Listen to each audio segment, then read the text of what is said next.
A crack more than 120 miles long on the east side of the Antarctic Peninsula, finally breaking off, creating a spectacular iceberg weighing more than 1 trillion metric tons, roughly the size of Delaware. UCLA professor Aradhana Tripathi has spent her career studying Antarctic ice, traveling to the very peninsula where the ice shelf called Larsen C broke off. Professor Tripathi has seen 2 other big sections of the peninsula break off and dissolve, the first in 1995 and then another in 2002. She watched as this crack grew for years, caught off guard that this break happened so soon. What this latest break means is something scientists aren't yet agreed on. Antarctica, the coldest place on Earth, is a continent covered in ice, and icebergs have been breaking away from ice shelves for millions of years. But at the end of the 20th century, the peninsula was one of the fastest warming places on the planet. That warming has slowed or reversed slightly in this century. Stop. Rewind. The supply ship was readied for its long journey.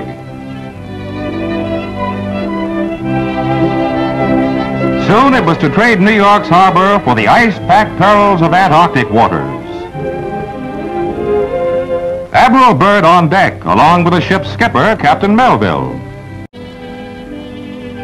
History was in the making as Admiral Byrd stood on deck. Then his ship plowed toward the open sea. Byrd climbed up the rigging for a last look at the New York skyline for many long, lonesome months. Admiral Byrd and his companion plane will try the 800-mile flight first. The others await his orders.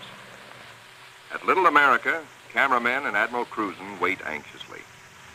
And there comes Byrd. Cruzen can relax now. The skis work perfectly. Daylight finds the planes over the pack ice. With frozen depth below and weather closing in, navigation becomes tricky. This close to the pole, the magnetic compass is no help.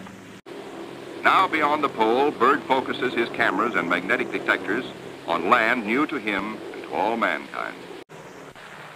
Bunger leans forward in amazement. His eyes have caught a sudden and unbelievable change in scenery. The universal white is turned to chocolate brown, dotted with blue. A cameraman goes into action. 300 square miles of land without snow. Land that might be in New Mexico or Arizona. Pictures alone will prove Bunger has discovered a warm oasis in the shadow of the pole.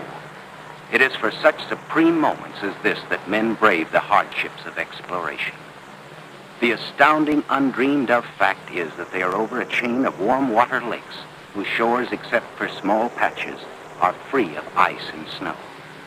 Commander Bunger circles the largest lake in sight, 5 miles long.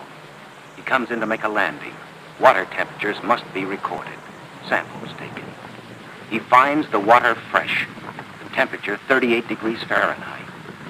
On the shores are vast deposits of coal and of minerals of the utmost importance to civilization.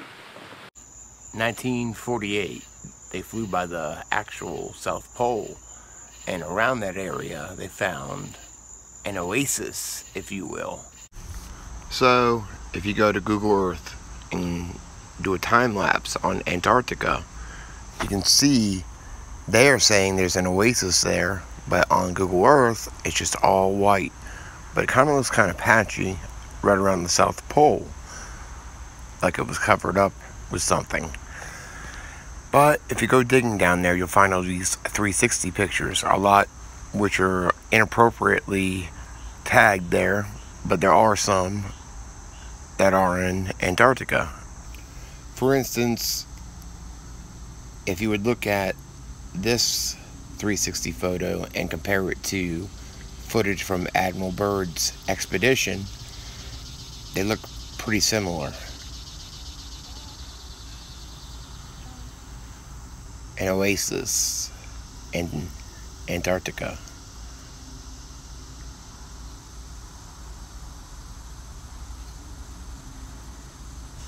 And then, of course, there's this one, which kind of blows me away. It's like this giant sea right around the South Pole. Lots of mountains in the background, They kind of look like evil castles in the background. It's pretty cool looking though.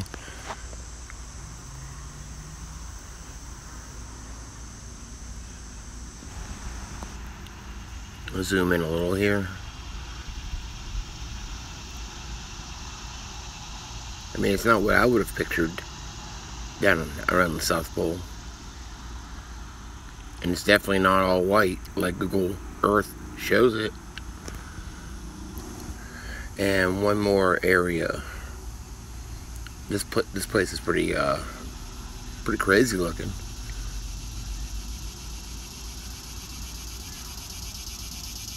Otherworldly.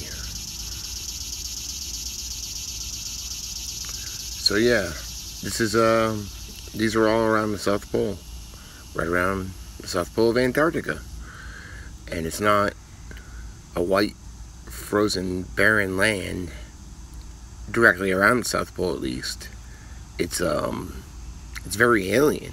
While I'm exploring Antarctica on Earth, I decided to take a look around and just see what else I could find, and that's when I found this. So off the coast, if you go between Antarctica and South America and over a little, you'll see these little islands. And if you just play around and look around and turn on all the filters like pictures and all that. Sorry about the cicadas. There's a lot of them around here. But you'll find this.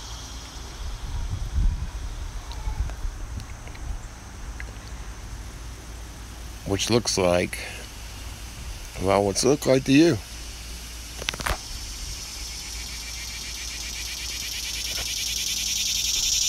The cicadas, no.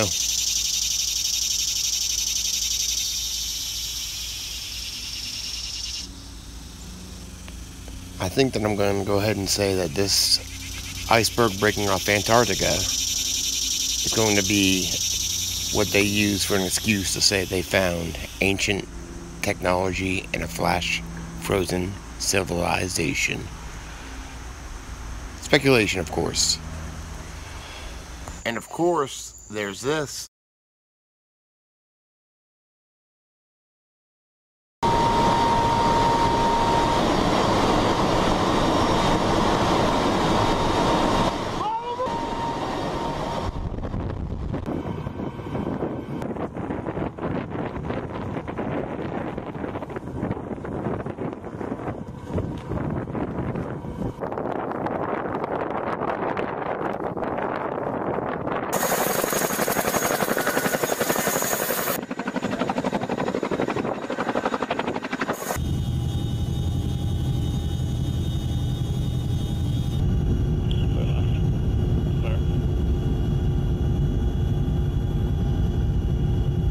The rear guard of Admiral Byrd's intrepid 4,000, veterans of the Antarctic, trained to combat the sub-zero enemy of the polar continent.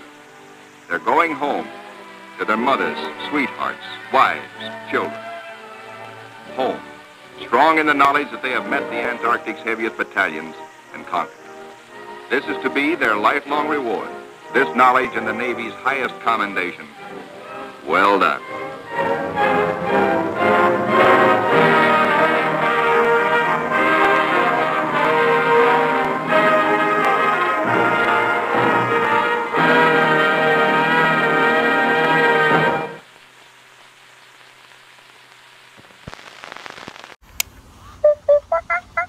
Fucking stoned.